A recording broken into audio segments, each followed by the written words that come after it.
we would be able to run the plates and figure out where the car is registered to, and then that might give us an indication as to where he may be trying to get back to. We often see in some of these high-speed pursuits that suspects tend to go back to an area that is familiar to them.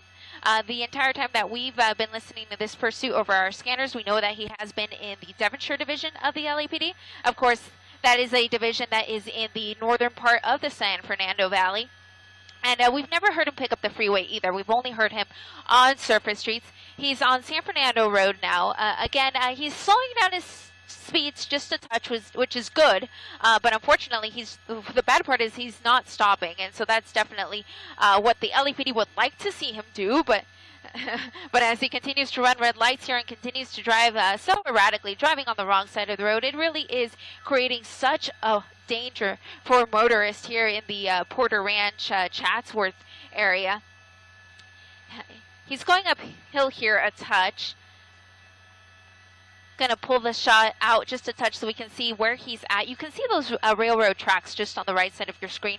That's San Fernando Road. That is a road that runs through the entire San Fernando Valley. So he's running alongside that right now. That portion of San Fernando Road is just on the east side of the 5 freeway. There are smoking a little bit there. Maybe his car's starting to give out on him. We'll see. And look at that. There is a passenger. We actually can see that there is somebody sitting in the front passenger seat. So that confirms a question that we had earlier. We weren't sure if he had any passengers. Now we know that he does. We know that there is at least one passenger sitting right up front with him. We don't know if there's anyone in the back, again, because those windows are so darkly tinted. We can't take a good look at any of the rear seats, but we were able to take a look at that front seat, and we can tell that there is, in fact, a passenger, as well as, of course, the driver on this pursuit out of the Devonshire division of the LAPD that has now made its way into Sylmar.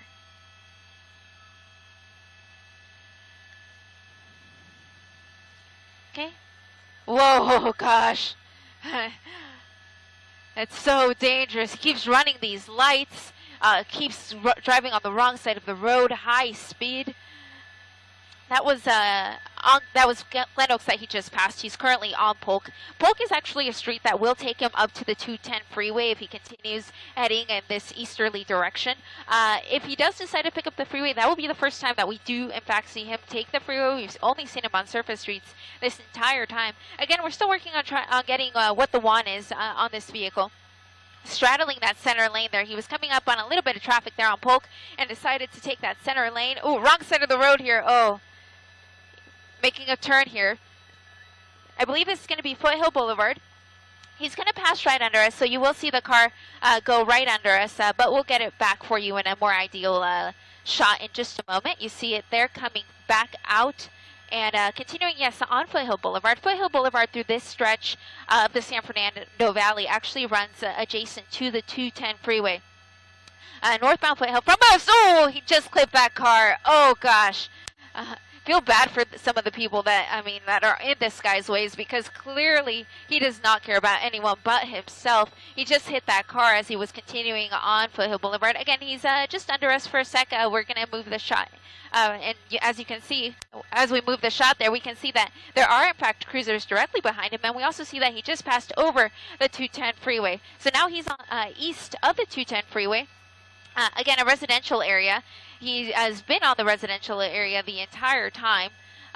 This is a slight uphill drive for him, just past Gladstone, continuing on the surface streets here. I'm trying to get it for you. It's either going to be Sayre, possibly Sayre, perhaps Hubbard. I'll get you a better cross in just a sec. I think it's Sayre. It is in fact Sayre, continuing. Of course, not stopping for any stop signs, not stopping for any red lights.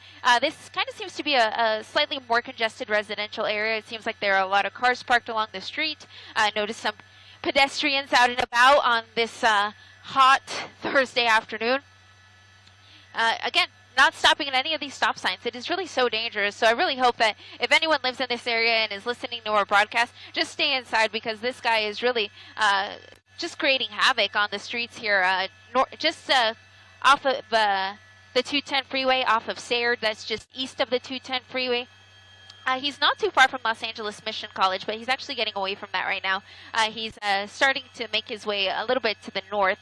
So in this case, he is running north, so he is running parallel with the 210 freeway as if he were going to head up towards the Newhall area. So it seemed like that street just came to an end there. So he was forced to take a southbound turn here on Astoria, I believe.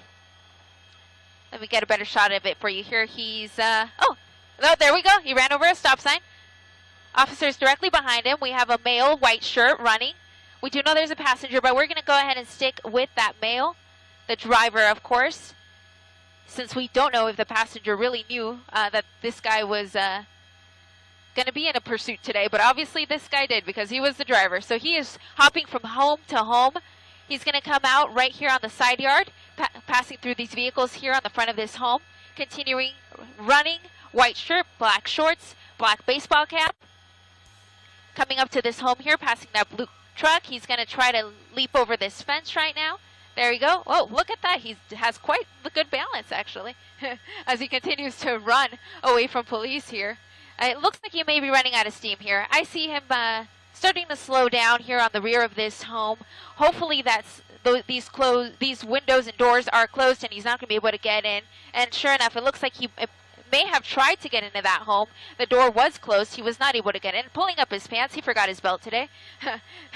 The cops are definitely going to see him from here. The police airship is going to see that white shirt. That is nice and bright, so they are not going to miss sight of him here. Continuing, running past this pool. He's definitely slowing down. I know he's tired. He looks tired. He just took a tumble there, fell on that person's flower pot. He's going to try to climb yet over another fence. Again, this is a residential area off of Eldridge, kind of just north of the Los Angeles Mission College. He's going to use this silver dumpster here, to give himself some leverage here so he can climb over this trellis. He was able to hop over, but as you saw in the shot just a few seconds ago, there is a police helicopter right overhead, and he sees him with that bright-colored white shirt. It's going to be difficult for him to hide, in fact, in this area. There's a police helicopter as well. Once again, he's just on the other side of that home. He's going to come out in just a sec. We're going to either see him go into the driveway area, or we're going to see him climb into that other home. But he's definitely in that side yard. That is where we last saw him. That is where the airship sees him as well. And if you can look at the top of the shot, you see that there are, in fact, some police officers right in the backyard for that home. So they're going to start to make their way towards this suspect. And there he goes. He did come out to the front of the house. He's still there. He's straddling those two fences. He's now, again, walking the line on top of the fence here. He sees those officers. They're right next to him. There's no way he doesn't see him. And they, in fact, do see him as well. They may be looking at, there we go. He's on the roof now, on the roof. Decided his only way out was to take a climb onto the roof. He's now on top of this home. There's really nowhere for him to go at this point. The police airship is overhead. They're on the loudspeaker. They're telling this guy to give up, and that would really be the ideal situation. His hands are up, but I don't know that he's necessarily giving up. It actually looks like he's trying to have a friendly conversation with the officers here as he continues to try to get away, but he's kind of got nowhere to go at this point. He's on top of this single-family home here off of Eldridge Avenue. That's not quite the cross, but that is the major running through this area of Sylmar. We do have officers surrounding every side of this home, and we, of course, have the sheriff's, or not the sheriff's, but we have the LAPD helicopter overhead, rather, and, of course, we have News Chopper 4 overhead, and we're going to do our best, of course, to not lose him as well. He continues to gesture towards the officers. He's not quite giving up just yet. He did take off his baseball cap. We did see him raise his hands, but it wasn't really in a, hey, I'm giving up